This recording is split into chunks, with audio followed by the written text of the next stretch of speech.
মাছ যদি হইতাম আমরা সবাই সাঁতার দিতাম ওই দরিয়া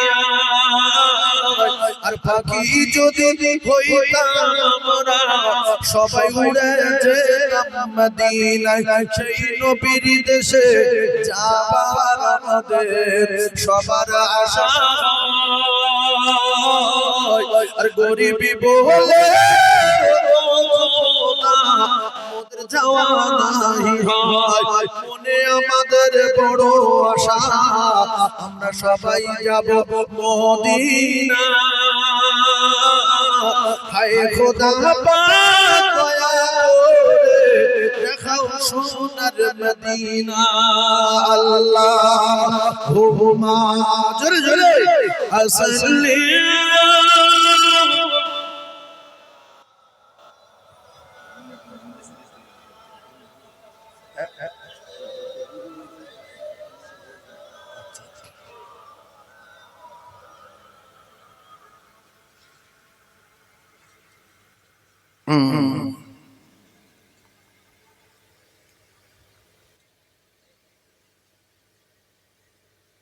যে কথা বলছিলাম গজল বলছি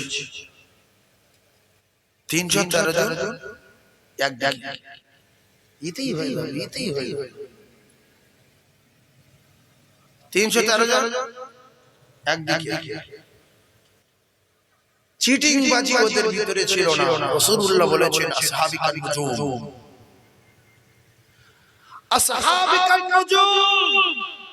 আমার প্রত্যেকটা সাহাবী উজ্জ্বল নক্ষত্র বিআইআইটি দায়িত্ব তোমরা যদি তাদের সাথে সুবহানাল্লাহ আরো জোরে বলে তাহলে মানুষ যখন এক হয়ে যায় যে কথা আগে বলছিলাম না মানুষ যখন এক হয়ে যায় শক্তি বাড়ে না কমে কথা বলে বাড়ে না 313 জন এক ওরা 1000 ওদের কাছে মাল মিডিয়াম রেডি অহংকার দেমাগ তাকাব্বুরি ভালো না জোরে বলে অহংকার দেমাগ তাকাব্বুরি বংশের গর্ব লাঠির গর্ব এগুলো জাহান্নামে যাওয়ার মামলা আবু জেহেল কিসের গর্ব দেখালো লাঠির গর্ব তরবারির গর্ব হাদিস বলছে পৃথিবী ছুটবে মনে করছে যে ডাক্তারের দরজা ঘরের বলা না আল্লাহর কসম গরম দেখিয়ে মক্কা থেকে বদর প্রান্তরে চলে গেছে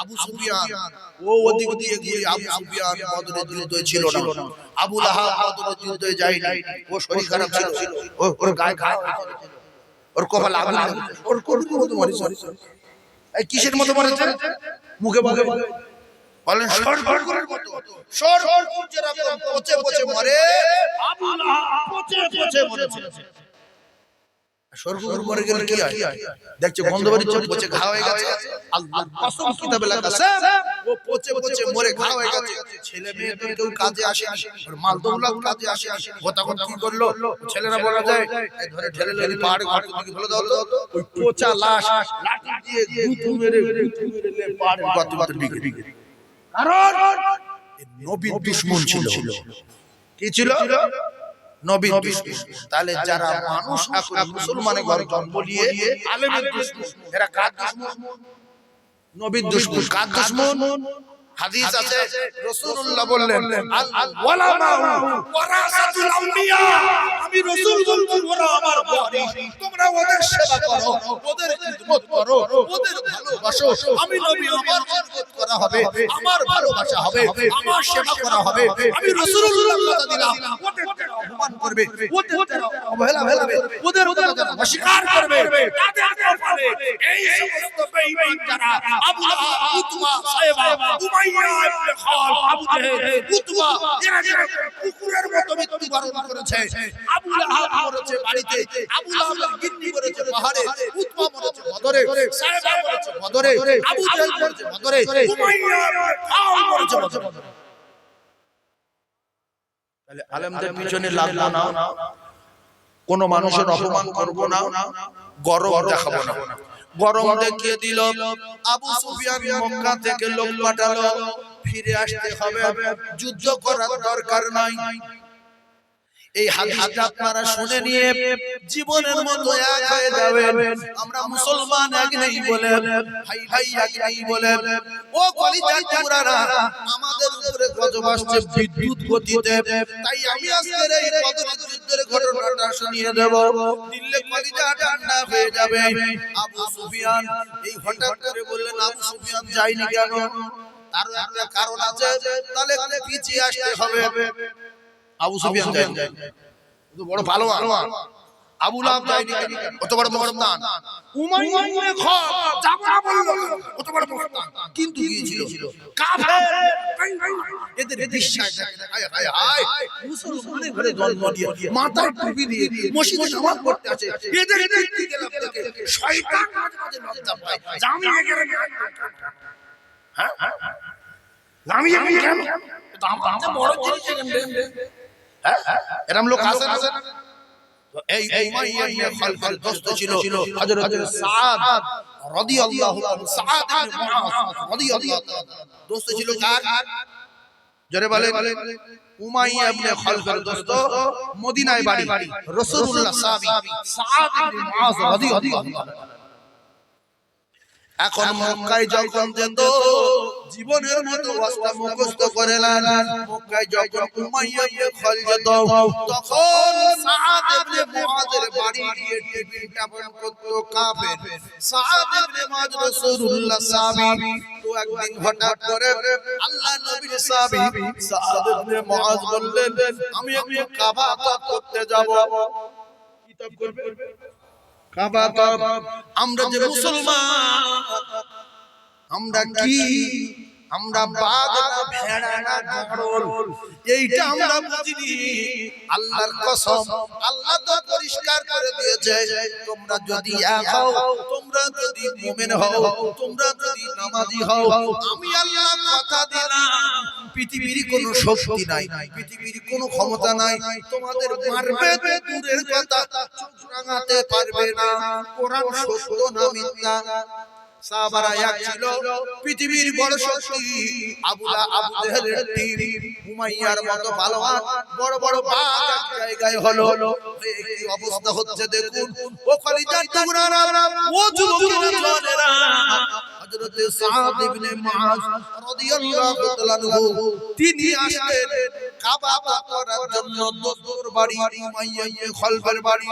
দোস্তকে বলে উমাইয়া ইবনে খালদ, ये काफिर ना मुसलमान। उमय्या इब्ने खालद काफिर, साद इब्ने मुआज রাসূলুল্লাহ সাহাবী। মুসলমানের পাওয়ার দেখে আমরা যে মানুষ আছি না নাই বুঝলেন এখানে। তো সাদ ইবনে মুআজ এসে বললেন, দোস্ত উমাইয়া, আমি এসেছি। বলছে কি ব্যাপার হঠাৎ? তো বলছেন কাবা তওয়াফ করব, একটা ফাঁকা টাইম দেখে কাবা চত্বরে নিয়ে যেও তো। তার দোস্ত এসে দোস্ত সহযোগিতা করবে। দোস্ত বলল ঠিক আছে। দুপুরের দিকে উমাইয়া ইবনে খালদ সাদ ইবনে মুআজকে নিয়ে কাবা তওয়াফ করা শুরু করবে। সবে পাক দেওয়া শুরু হয়েছে, আর ইতিমধ্যে আবুল হাকাম, কি নাম, মানে কি, যার নাম আবু জাহেল, তার নাম আবুল হাকাম। এই আবু জাহেল মক্কার বড় পান্ডা, মক্কার বড় লিডার। এই পান্ডা রে, এই পান্ডা গিয়ে বলল, উমাইয়া কি হচ্ছে? কে কেন বিরাট রাগ রাসূলুল্লাহ ধরতে পারে, রাসূলুল্লাহ ধরতে পারে। সঙ্গে সিদ্দিক আকবর ছিল। আল্লাহর রহমত হয়েছে, আল্লাহ মদদ করেছে। গর্তের ভিতরে আবু বকর সিদ্দিক কাঁদছিলেন, ইয়া রাসূলুল্লাহ মরে গেছে কেন? বলছে তো পা দেখতে পাচ্ছি গর্তের ভিতর থেকে। কোথায় এসেছে? গোয়া এতটা পাথর দিয়ে, এইরকম এতটা পরিমাণ পাথর মোটা। আমি গুহার ভিতরে ঢুকে দেখেছিলাম, এই গর্ত, আরে এত চওড়া পাথর, আর এই গর্ত, আর এই রাস্তা। তাহলে আবু বকর সিদ্দিক কাঁদছিল, গুহার ভিতর থেকে পা দেখতে পাচ্ছিল। তাহলে এই এক ফুট দূরে, ওরা কত ফুট দূরে? এক ফুট দূরে। কলিজা শুকিয়ে যাবে না? যাবে না। সবার কাছে মাল মিডিয়াম। রাসূল বললেন, ওদের পা দেখা যাচ্ছে, তুমি ভয় করছো, চিন্তা করো না, আমাদের সঙ্গে আল্লাহ রয়েছে। সুবহানাল্লাহ। আরো জোরে বলে। এইবারে যত ঘটনা ঘটেছে মাদ্রাসা কবুতর আরো অনেক কিছু, আমি আর এই ঘটনায় যাব না। এখন ধরতে পারিনি বলে বিরাট রাগ। এখন সেই মুহাম্মাদের দলের লোক কাবা করতে এসেছে, বাপের বেটা দেখেন, মুসলমানের পাওয়ার দেখেন। উমাইয়া কে? উমাইয়া কিন্তু আবু জেহেলের বড় একটা পালোয়ান, বড় একটা দৈত্য, বড় একটা হাতিয়ার। তো বলছে আমার দোস্ত সাদ মক্কা থেকে এসেছে। কেন? কাবা তো করবে বলে। বলছে কাবা তো করা সাত জীবনের মতো মিটে দিতাম, তুমি যদি এখানে না থাকতে ওর 12টা বাজিয়ে দিতে। সঙ্গে সঙ্গে আল্লাহর কসম, সাদ ইবনে মুআজ বললেন, আবু জেহেল আমি রাসূলুল্লাহ সাল্লাল্লাহু আলাইহি ওয়াসাল্লাম, একটা মুসলমান, চারিদিকে সব কাফের, সঙ্গে আবু জেহেল কাফের, উমাইয়া ইবনে খালদ। বলছে তুমি যদি আমার কিছু করো, তোমার ব্যবসা যেতে গেলে সিরিয়ায়, শামে, মদিনার উপর থেকে যেতে হবে, আর সেদিন আমি তোমার ব্যবসা করব। সুবহানাল্লাহ। আর জোরে বলে। সঙ্গে সঙ্গে হেঁকে নিল উমাইয়া ইবনে খালদ। সাদ, ভালো করে বলুন, সাদ কি ব্যাপার? কার সামনে কথা বলছো? তুমি জানো যে আবুল হাকাম কার বড় লিডার? আমি জানি। তবে দোস্ত গলার আওয়াজ যেন বড় উঁচু হয়ে যাচ্ছে। এবার কার হুমকি দিচ্ছে? কার হুমকি দিচ্ছে গো? বুঝলেন না? জীবনের মধ্যে বুঝলেন। বলছে দোস্ত বড় চাঁড়ি হয়ে যাচ্ছে যেন, মক্কার লিডারের উপরে রাশ করছো।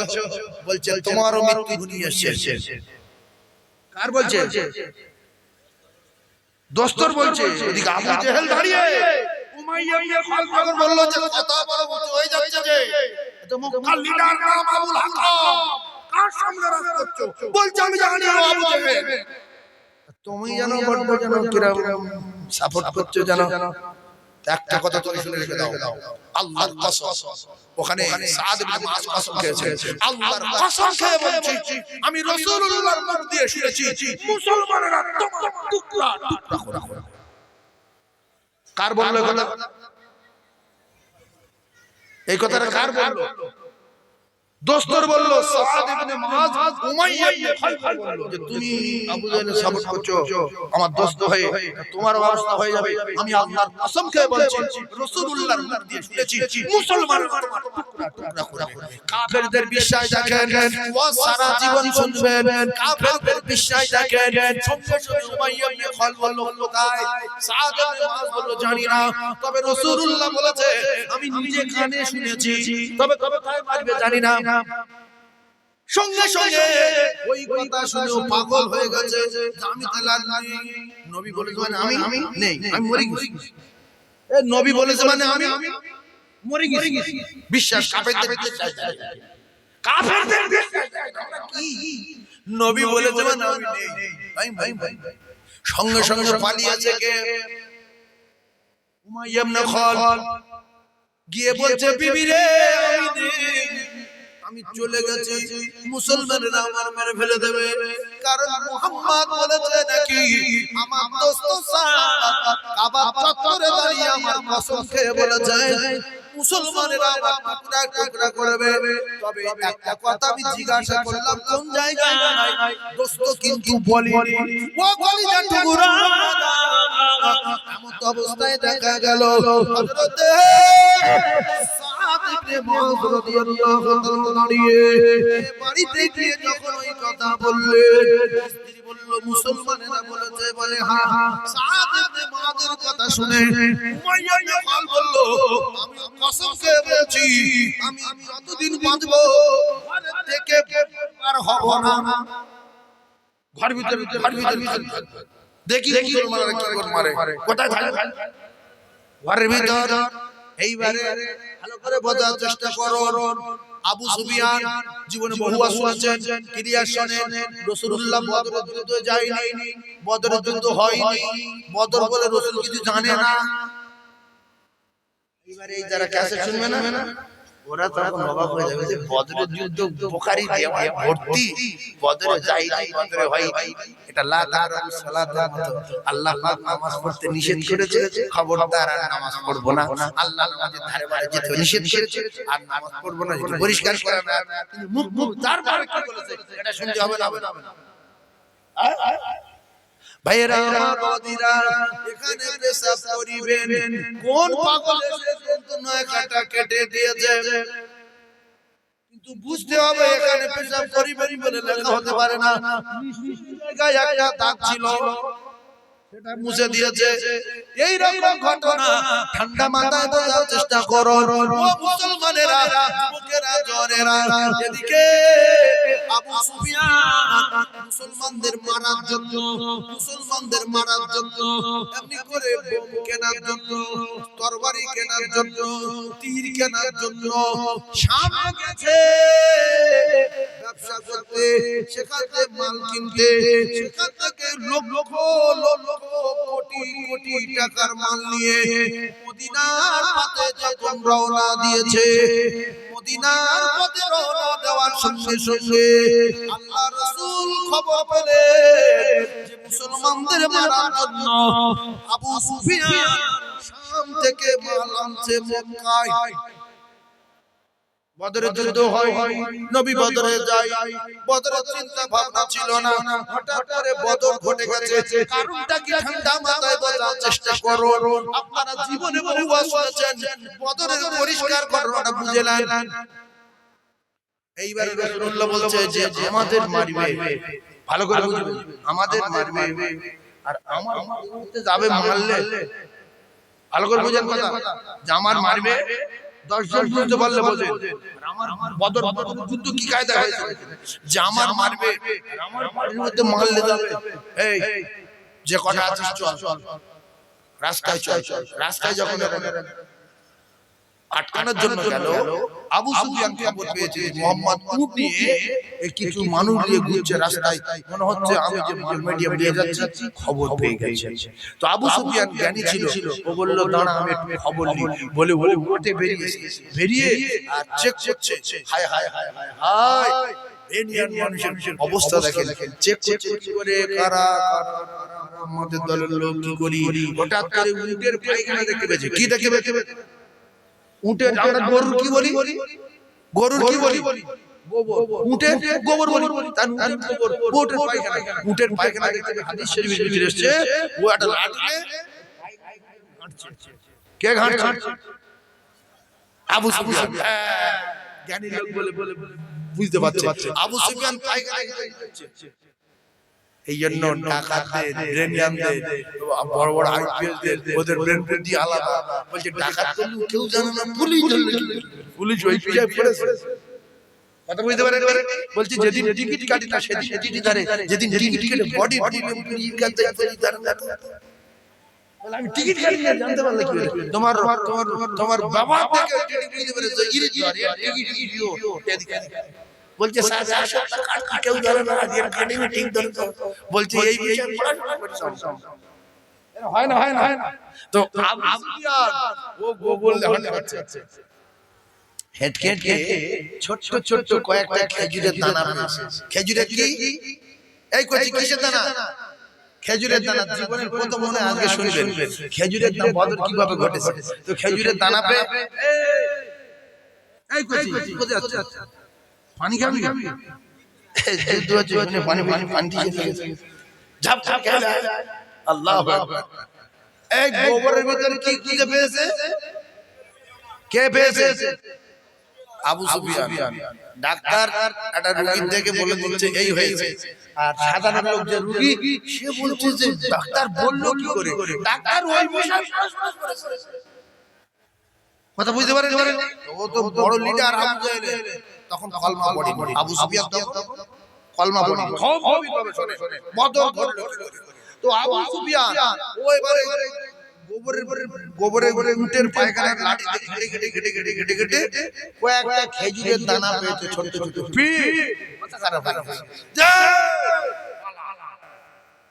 আচ্ছা, গোবরে খেজুর পেয়ে বলছে কেন, কি হয়েছে? একজন বলতে পারবে? এই যে ওয়াজ শুনতে হয় বাড়ি গিয়ে ও জীবনে সব কথা শুনতে পাবে। গোবরের ভিতরে লাঠি দিয়ে ঘেঁটে ঘেঁটে ও কলিজার টুকরা না এমন তো অবস্থায় দেখা যায় ওই একটা খেজুরের দানা পেয়েছে, পেয়ে পাগল হয়ে গেছে আবু সুফিয়ান আমাদের মেরেই দেবে। কেন এই ছোট ছোট খেজুরের দানা এইগুলো মদিনা আর মদিনার রুটে খেয়েছে, মদিনার রুট এই রাস্তায় গিয়েছে, সুতরাং এই খেজুরের দানা মদিনা। সুতরাং মুহাম্মদ তার লোকজন নিয়ে আমাদের খুঁজতে বেরিয়েছে। ওরে পালারে খুঁজে নিয়েছি মদিনার খেজুরের দানা। যারা জঙ্গল করে ওরা লেবে বুঝতে পারে যে কদিন আগে বাঘের পায়ে কাটা পড়েছে, কবে গাছা আজকের গা এখন গা না কালকে। আরে মুখগুলো গেলে বাঘ বসে বসে 2 মিনিট আগে ওকে বাঘ আগে এই হয় না। যারা যে কাজ করে তারা সেই বিষয় জ্ঞান রাখে না রাখে ভাইজান আমার বাবাজিরা এমন তো অবস্থা মক্কায় একজন কাফেরদের একজন ঘোড়া নিয়ে মক্কায় খবর দিতে বলল। আবু সুফিয়ান বলল আবু জেহেলের এই জঙ্গি করে সেনাবাহিনী নিয়ে মাল মিডিয়াম নিয়ে ওহুদে আসতে বলো, আমরা শেষ, আমরা ধরলি তো মেরে দেবে। তো আবু জেহেল শুনে সঙ্গে সঙ্গে লোক লস্কর নিয়ে রেডি। উমাইয়া বিন খালদ, উমাইয়া তাড়াতাড়ি বলছে আমি যাব। তখন কসম খেয়েছিল, এই কে কসম খেয়েছিল? আর আবু জেহেল কি বলছে? আবু সুফিয়ানের খবর পেয়ে কি বলছে?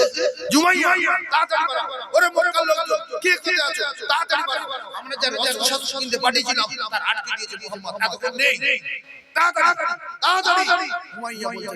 কসম খেয়ে যাব না। আমার দোস্ত বলেছে মুসলমানরা তোমার টুকরা করবে, আর এই যে ও সাদ বিন মুআজ বলেছে আমি যাই না। সত্য কথা নবী বলেছে শুনেছি, কিন্তু কোথায় যায় না। আর নিয়ে শপথ করেছে আল্লাহর কসম আমি ঘরের ভিতর বাইরে সত্য মুহাম্মদ বলেছে মানে আমি মরবই মরব। আবু জেহেল বলছে কেন যাবে না? বলছে আমার অসুবিধা আছে। বলছে না যেতে হবে, তুমি একজন নেতা, তুমি একজন লিডার, তুমি যদি না যাও সাধারণ যাবে না, যেতে না যেতে হবে। যখন জোর করছে তখন বলছে তাহলে আমার একটা কথা মানতে হবে। বলছে কি? বলছে মক্কার সবচেয়ে তেজি ঘোড়া, মক্কার সবচেয়ে যেটা দামি ঘোড়া ওই ঘোড়াটা আমার দিতে হবে। কেন? আমার একটু অসুবিধা আছে। ও বুঝে নিয়েছে যদি ভাব খারাপ বুঝি সাবুক মারবো বিদ্যুৎ গতিতে দৌড়, সাবুক মারবো বিদ্যুৎ গতিতে দৌড় মারবো। ঠান্ডা মাথায় বোঝার চেষ্টা করো আপনারা।